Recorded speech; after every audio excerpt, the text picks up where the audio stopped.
안녕하세요. 철로역정을 진행하는 호빵목사 이민식 목사입니다. 전신갑주로 무장하고 아름다운 궁전에서 나와 순례의 길을 가던 중에 크리스찬은 마귀 아블로온을 만납니다. 자, 크리스찬은 어떻게 했을까요? 싸움을 피했을까요? 아니면 용감히 맞서 싸웠을까요?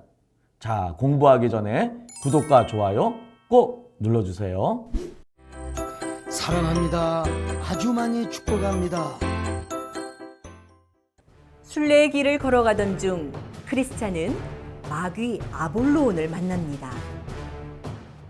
아볼로온은 크리스찬의 약점을 드러내며 하나님께 참소하기 시작합니다. 하지만 크리스찬이 하나님의 말씀으로 마귀의 참소를 물리치자 마귀는 불을 뿜으며 크리스찬을 공격하기 시작합니다. 온 힘을 다해 싸우던 크리스찬은 손에서 칼을 놓치며 쓰러졌고 마귀는 마지막 공격을 하려고 합니다. 하지만 바로 그때 크리스찬은 있는 힘을 다해 다시 칼을 잡아들고 마귀에게 치명적인 상처를 입히게 됩니다.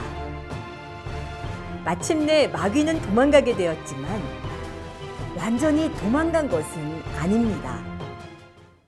갑옷을 입고 순례의 길을 가기 위해 세상으로 나온 크리스찬은 얼마 가지 않아서 더러운 괴물 하나가 크리스찬을 만나기 위해 오고 있는 것을 봅니다. 괴물의 이름은 아볼로온이었고 크리스찬은 두려워하기 시작합니다. 그의 마음은 뒤를 돌아서 되돌아갈 것인가 아니면 서 있어야 할 것인가에 대한 계산을 하기 시작합니다. 그러나 크리스찬은 자신의 등 뒤에는 보호덮개가 없다는 것을 다시 생각하였고 만약 뒤를 돌아 도망친다면 아볼로온에게 큰 약점을 보여서 쉽게 마귀의 불화살에 관통될 것이라는 것을 깨닫게 됩니다. 그래서 크리스찬은 용감하게 맞서 싸우기로 결심합니다. 자신이 살기 위해서라도 맞서 싸우는 것이 최선의 길이라고 생각을 한 것입니다. 그 괴물은 보기에도 섬뜩해 보였습니다. 생선 같은 비늘로 덮여 있었고 이것은 괴물의 자랑거리였습니다. 용과 같이 날개가 있었고 발은 곰의 발과 같았습니다.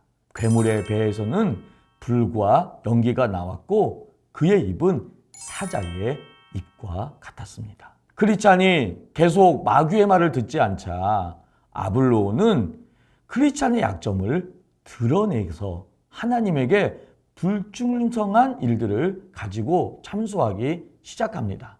그러나 크리스찬은 하나님의 약속의 말씀을 가지고 이 마귀의 참소를 물리치지요. 마침내 마귀는 자신의 본색을 드러냅니다. 불붙은 창을 크리스찬의 가슴을 향해 던져버리죠. 크리스찬은 머리와 발과 손에 부상을 입으면서 거의 반나절 동안이나 전투를 계속해 나갑니다. 크리스찬의 힘이 약해졌을 때 마귀는 더욱 세차게 공격을 합니다. 그리고 크리스찬은 손에 쥐고 있던 칼을 놓치게 되지요.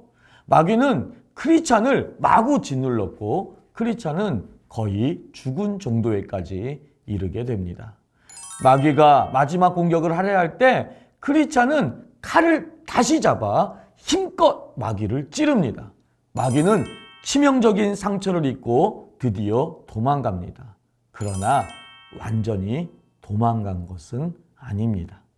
순례의 길에서 마귀가 주는 고난과 시험을 만나면 먼저 두려움이 생기는 것은 당연한 것입니다. 그러나 신앙인은 뒤로 물러가는 존재가 아니라 앞으로 계속 나아가야만 반드시 승리할 수 있는 것입니다. 마귀를 대적해야 마귀는 도망가는 것입니다. 히브리서 10장 38에서 39절에서 나의 의인은 믿음으로 말미암아 살리라. 또한 뒤로 물러가면 내 마음이 그를 기뻐하지 아니하리라. 우리는 뒤로 물러가 멸망할 자가 아니요 오직 영혼을 구원함에 이르는 믿음을 가진 자니라 라고 말씀하고 있습니다. 꼭 명심하십시오. 격렬한 전투로 인해 기운이 떨어진 크리스찬은 처녀들에게서 받은 빵과 건포도와 포도주를 마시고 기운을 다시 회복합니다. 하나님께서는 믿음으로 순례의 길을 가는 저와 여러분에게 이런 마귀와의 큰 영적 싸움이 있을 것이라는 것을 이미 알고 있다는 것을 꼭 기억해 보십시오.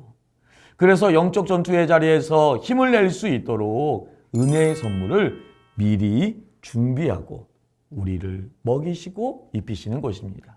이는 고린도전서 10장 13절에 감당하지 못할 시험을 허락하지 아니하시고 감당할 수 있도록 힘을 주신다라는 그 말씀을 우리에게 생각나게 합니다. 모든 시험을 믿음으로 넉넉히 이길 수 있도록 사랑하는 여러분, 하나님이 여러분들에게 힘을 더하여 주실 것입니다. 크리스찬은 아블론과의 전투에서 칼을 놓친 경험이 있었기에 전투가 끝났지만 칼을 손에 꼭 잡은 채 여행을 계속합니다. 이러한 크리스찬의 모습은 겸손해져 있다는 것을 시사하는 것입니다. 주를 계속 의지하고 시험에 들지 않기 위해 이미 승리했다 할지라도 승리한 이후에도 깨어 기도하고 있음을 우리에게 보여주고 있는 것입니다. 사랑하는 성도님들, 우리는 세상에 속해 있습니다. 세상 속에서 살아가며 구원의 길을 계속 걸어가야 하는 것입니다. 마귀는 지금도 우리를 우는 사자와 같이 삼키려 노려보고 기회를 엿보고 있습니다. 때로는 고난을 주어서, 때로는 풍요로움과 안락함을 주어서 우리로 할 수만 있다면 순례의 길에서 벗어나기를, 그래서 타락하기를 원하는 것입니다. 사명과 순례의 길을 가다가 혹시 힘들고 지쳐서 돌아가고 싶은 그런 마음이 드십니까? 고난과 어려움의 짐이 너무 무거워 벗어버리고 싶다라는 생각이 행여 드십니까? 그러나 명심하십시오. 우리 등 뒤에는 갑옷이 없습니다. 돌아서는 순간 우리는 우는 사자 같은 사자의 마귀에 우리는 물려서 죽는다라는 것을 꼭 명심해야 될 것입니다. 무조건 앞으로 우리는 나아가야만 살 수 있습니다. 믿음으로 마귀와 싸우십시오. 내가 싸우는 것이 아니라 하나님이 싸울 힘과 능력을 여러분들에게 주실 것입니다. 반드시 승리할 것을 믿으십시오. 오늘도 앞으로 계속 전진해 나아가 마귀를 대적하고 반드시 영적 싸움에서 승리하는 저와 여러분들 되시기를 축복합니다. 다음 시간을 기대해 주세요. 감사합니다.